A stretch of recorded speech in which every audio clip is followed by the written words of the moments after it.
suñu làmmiñ ndax mi mën a dagg na semeñ xam nga ne du dëgg du yoon. ñu ngi leen di nuyu di leen ziar nañu mbégte ak contentement bu baax ñëw ak yéen ci seen émission di du dëgg du yoon nag boo ko déggee xel day daal di dem ci jafe-jafe yi nga xamante ne ni ñu ngi koy gis ci mbedd yi ak nit yi nga xamante ne ni ñu ngi koy jànkonteel lu ko mel ni ci kaw tali bi ak li nga xamante ne nii rek nekk na loo xamante ne ni jaarul yoon ñu fas yéene ko waxtaane daal di koy xool waxtaane koog askan wi moo tax tey jii ni ñu ñëw fii nga xamante ne ni moo di Liberté 6 ñu ñëw waxtaan ak ñi nga xamante ni ñoo di passager yi ak ñii di dawalkatu oto yi ñu gis ni que parfois dañuy daal di gis loo xamante ne nii rek lu yoon la ñu doxal ko parfois tamit ñu ñàkk koo doxal lu ci mënti am rek dina leer léegi dañuy daal di xuus rek seen émission du dëgg du yoon ak passager yi ak ñi nga xamante ne ni moo di véhiculé yi ñoom nag daañu wax seen i droit ak lépp loo xamante ne nii rek nakari la leen dañuy daal di xuus seeti askan wi léegi ñu daal di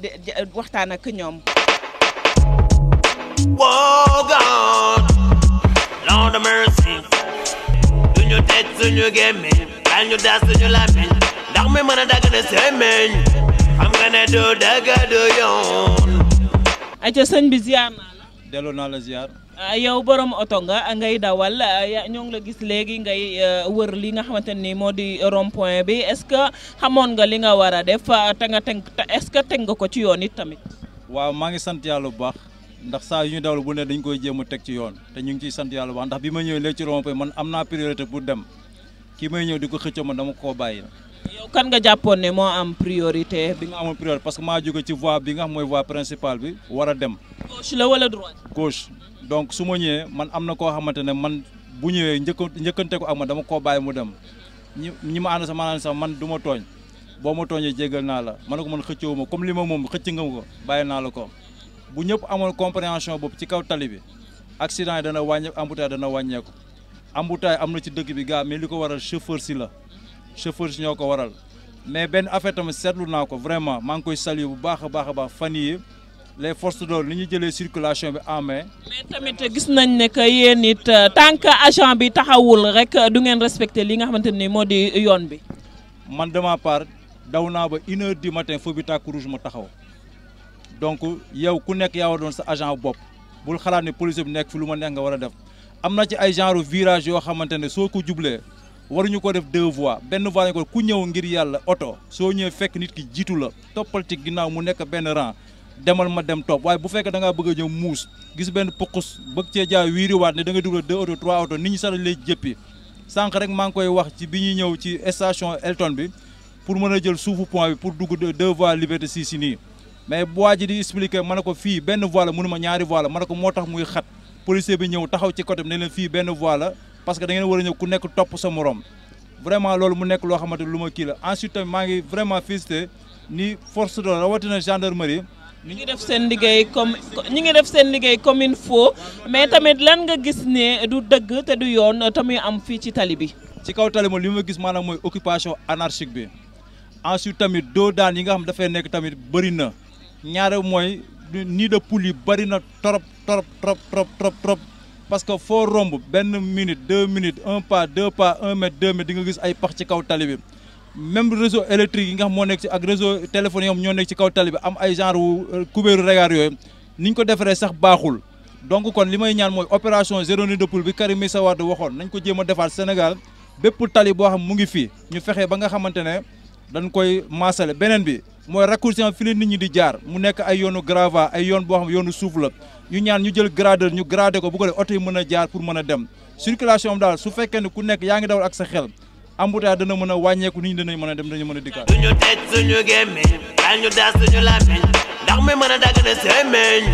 xam nga ne du dëgg du yoon. kay yaa ngi taxaw ci digg rond point bi fi mu toll nii yow lan nga war a def yow en tant que chauffeur. lu ma war a def moi je dois faire comme ça donc il y a les embouteillages partout bon on est obligé de se patienter de faire tout doucement. kan nga jàpp ne moo am priorité devant si rond-point. devant rond-point bon xam nga rond-point da ngay xool ba xam c'est à sens giratoire ou bien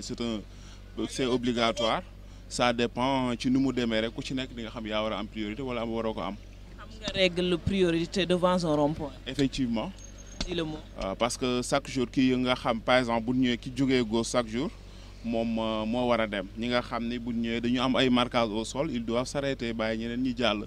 donc loolu la code bi wax. léegi yow lan rek nga gis ne sa borom oto yi ñu ngi koy def te du dëgg du yoon. waaw ça veut dire que souvent li indi embouteillage mooy du ñu respecter règle code de la route donc dañuy njëkkante ku ci nekk da ngay dawal lu la neex c'est pourquoi il y a toujours des embouteillages. lan moo tax rek bu ngeen gisee agent bi di dawal yoon te bu demul ngeen daal di ñàkk a jaar ci yoon. waaw xam nga dafa am benn anecdote ju may nettali mu ni waa ji bu mu ñëwee gis feu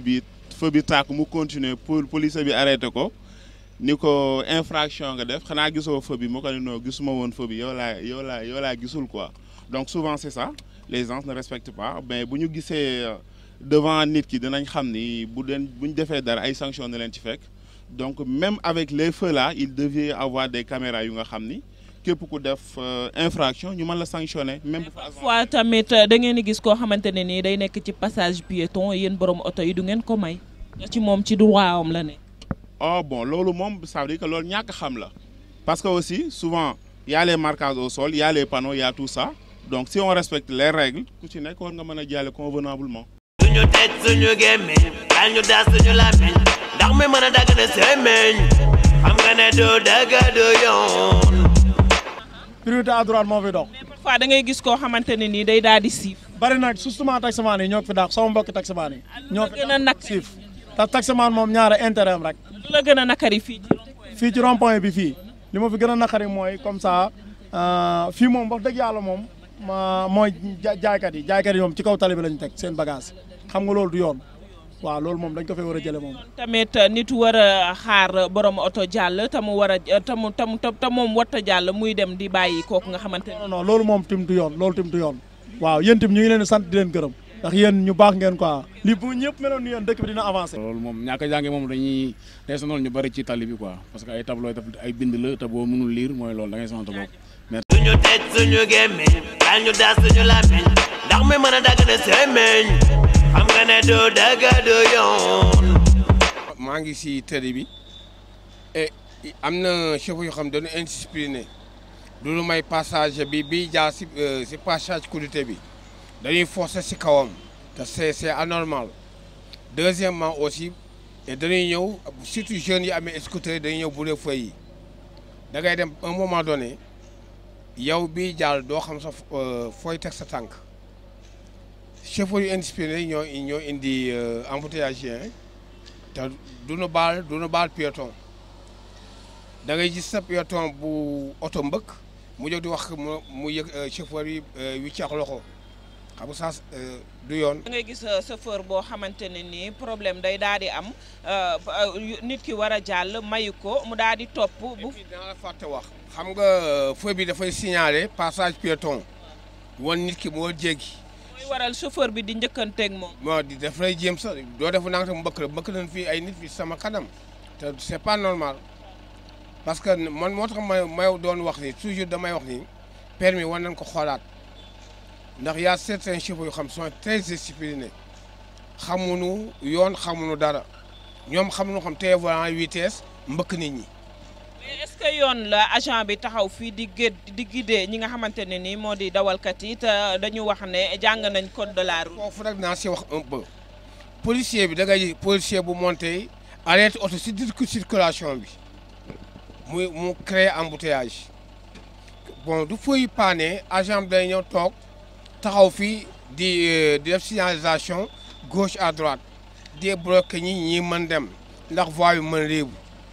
est-ce que tamit jaroon na kii nga xamante ni moo di agent bi taxaw fii que chauffeur bi moom mi nga xamante ni mooy dawal jarul woon kii di agent bi taxaw di ko guider parce que jàng na ko ba pare. mais chauffeur bi lu mu jàng code du feu bi tàkkoo rek dañuy profité ñaar code 400 chef dañuy profité ku ne da ngay bëgg a dem. parce que sénégalais bi moo xamul lu dul yoon. waaw parce que certains sénégalais yi amee esprit stagné ñooy doxale noonu mais nit ki da nga war xam sa yoon xam li nga war jëf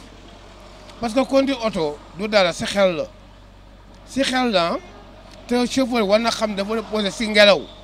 mais dañuy xëccoonte ku nekk bëgg may sa morom pour jàll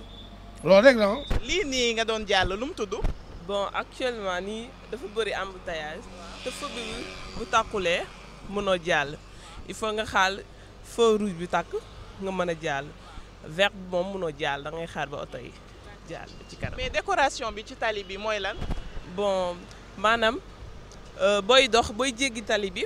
da ngay teg sa tànk ci digg bi un pas boo ko tegee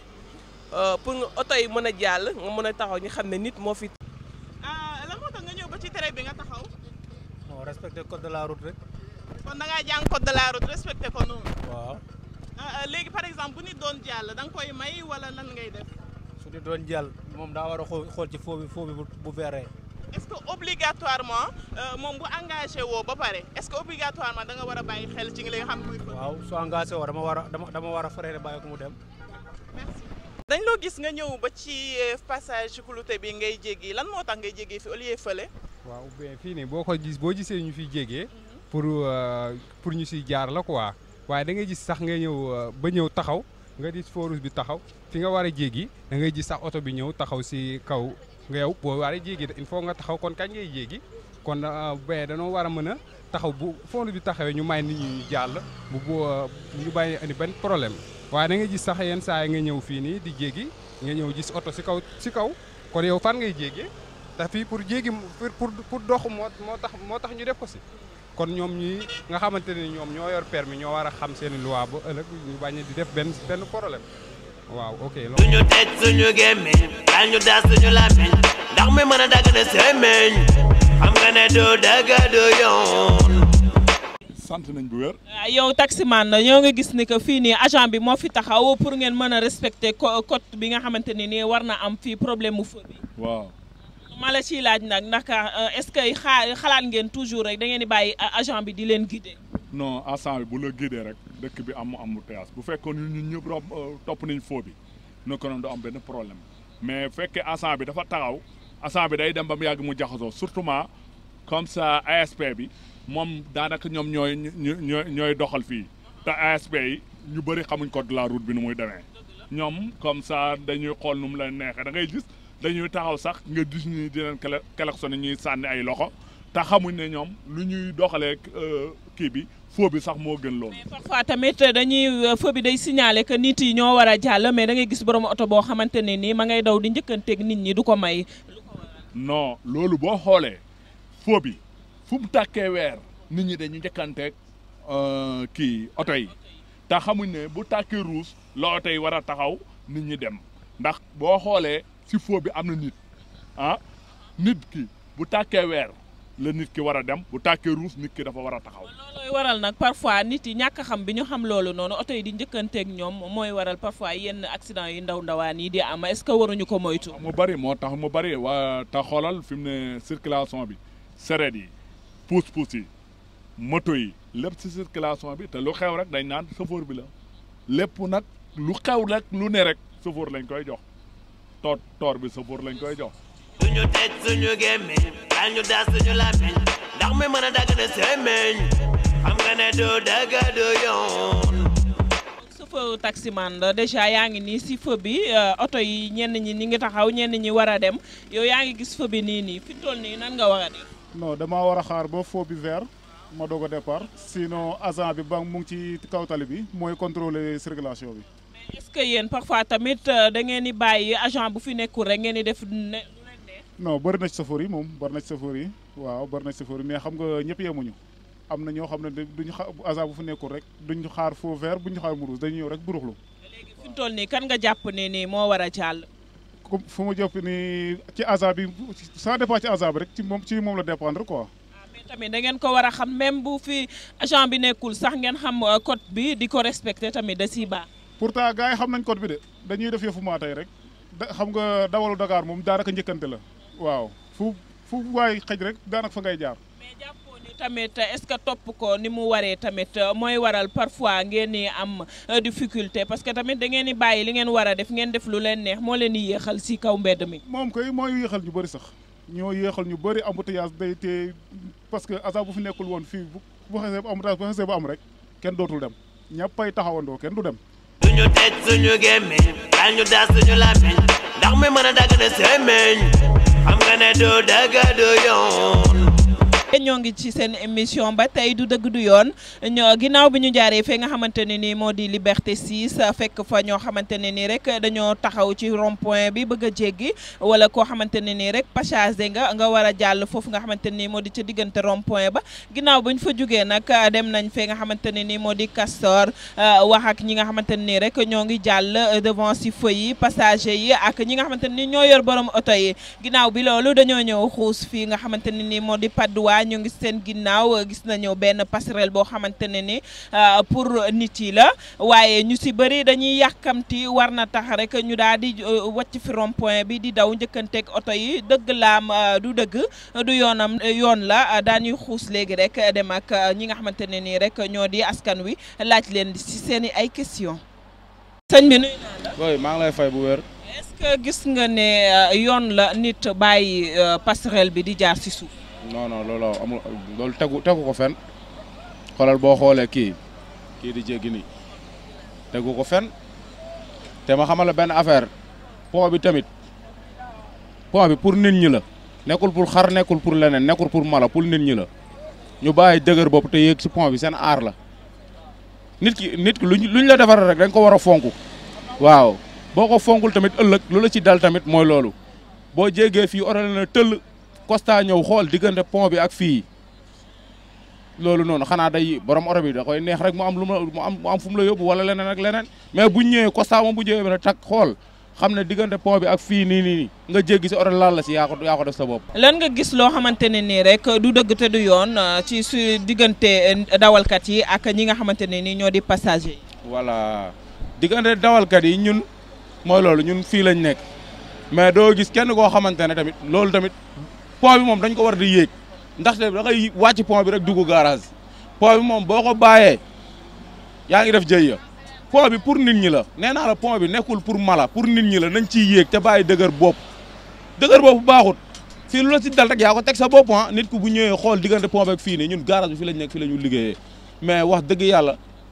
na client yi bàyyi dëgër bopp te di yéeg ci pont bi di wàcc si biir garage suñu tëj suñu gémmiñ daal ñu daas suñu làmmiñ ndax mi mën a dagg na semeñ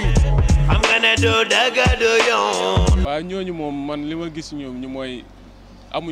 amuñu yar parce que am na loo xam ne soo ko day def pour ma ñàkk yar la wala boog ñàkk xam sa bopp parce que su fekkee ne dañ la defaral passerelle ni la jaaral ci kaw nga bañ a jaar suuf suñ ko day def si sécurité moo tax mais da ngay gis ñoo xamante ne ni dañ leen defal passerelle mu am grillage yi ñu fi def mais dañuy jéggi wala ñu jaar ci suuf tey suba am na action bu mel noonu dafay am waa ji jaar jéggi rek oto bi jël ko. xam nga loolu fi mu toll su jaaroon ci kaw loolu du ci am moo tax daal suñ soyoon daal nguur gi gin cee taxaw suñ wutee sax ñoo xamante ne ay gendarme la yu mën a monter fii parce que saa bu Macky Sall day jaar gendarme bi dañ fi monter ku jéggi ñu jàpp la ne jéggi waatal wala jaara ci kaw nga dem. voit souvent parfois nit yi suñu gisee agent bi taxaw rek si la ñuy gën a respecter mbir yi que agent bi bañ a taxaw est-ce que tamit nekkul ñu war a yaraat suñu bopp xoolaat ne agent taxaw ou pas dañu war a def doxal yoon. waaw loolu moo am na c'est que ñun Sénégalais xamuñu jaaral fii il faut que nga yor yat ni leen jaaral fii ñu doog faa mën a jaar yat boobu nag dañ kaa war a yëkkati ko. ku def naka sudul noonu yat bi dal sa kaw. suñu tëj suñu gémmiñ daal ñu daas suñu làmmiñ ndax mi mën a dagg na semeñ xam nga ne du dëgg du yoon. Aïcha mbokk yeeg xarit yi ñoo ko gisandoo gis ngeen nekk gars yi ku nekk rek àdduna ci li nga xamante ne nii rek jaarul yoon ci kaw tali bi ci diggante borom oto yi ak nit ñi nga xamante ne nii rek ñooy jëfandikoo tali bi ñiy dugg si oto yeeg ñiy jéggi tali beeg ñiy jaar ci kaw feu yeeg ku nekk rek àddu nga ci waaye nag nekk na loo xamante ne nii rek nit yi war nañ ci bàyyi xel surtout balaa ñuy tëj rek dañuy daal di dem ak yéen ci seen rubrique bi di droit de savoir parce que nit ku nekk rek am nga sa droit te danga ko war a xam dañuy xuus léegi rek dans une poignée de secondes ñu indi leen seen rubrique droit de savoir ñu ñëwaat léegi incha allah. ñoo fi ñëwoon bëggoon a waxtaanee benn mbir bu am importance muy passage clouté ñu bëggoon xam lan mooy passage clouté. passage clouté maa ngi leen di fay yéen ñëpp di nuyu waa Sénégal yëpp d'abord di ne initiative bi ngeen jël lu am importance la maa ngi koy rafetlu moo tax ma nangu feeñ ñi di wax ak yéen.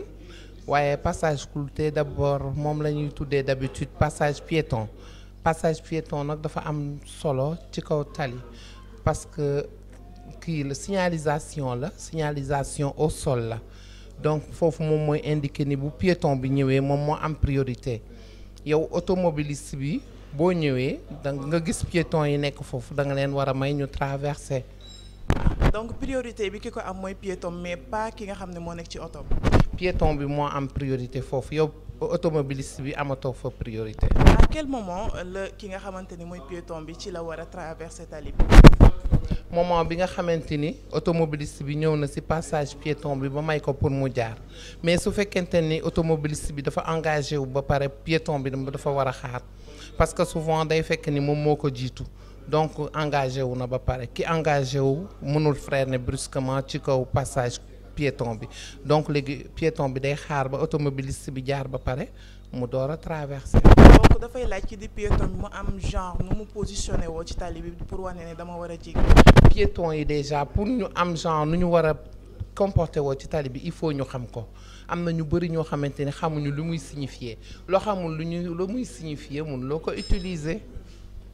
donc sur ce est-ce que baaxul pour ñu insérer ko bu baax ci li nga xamante ni mooy système éducatif bi.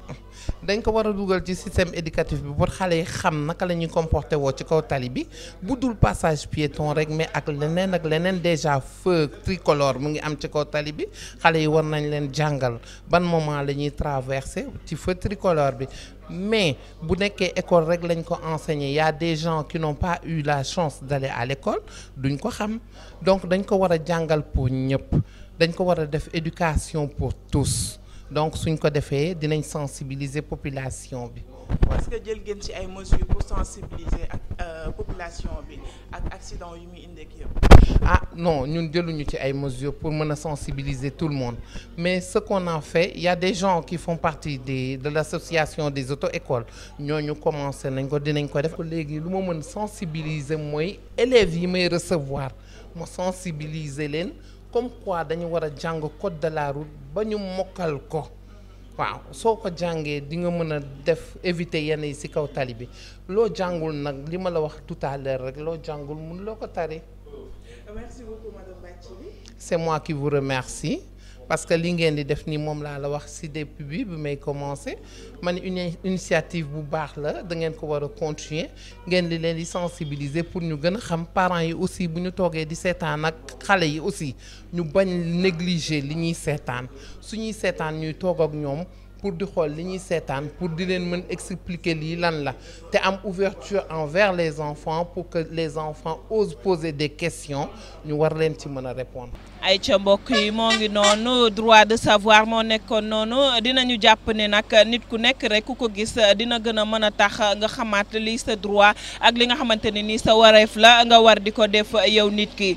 kon nag émission baa ngi noonu lii lañ leen indiloon tey ci li nga xamante ni moo di du dëgg du yoon ñuy fàttali rek nit ñi kenn ku nekk rek yow yaa war a yar sa bopp te xam ne Sénégal moom ñun ñëpp ñoo ko bokk te lépp lu fi waay def loo xamante ne nii du yoon rek lor nga sa bopp loraale askan wi dox leen dig daje ba beneen yoon ci beneen numéro du dëgg du yoon. Oh God, Lord of mercy. Suñu teg suñu gémmiñ bal ñu das suñu làmmiñ ndax mi mën a dagg na semeñ xam nga ne du dëgg du yoon.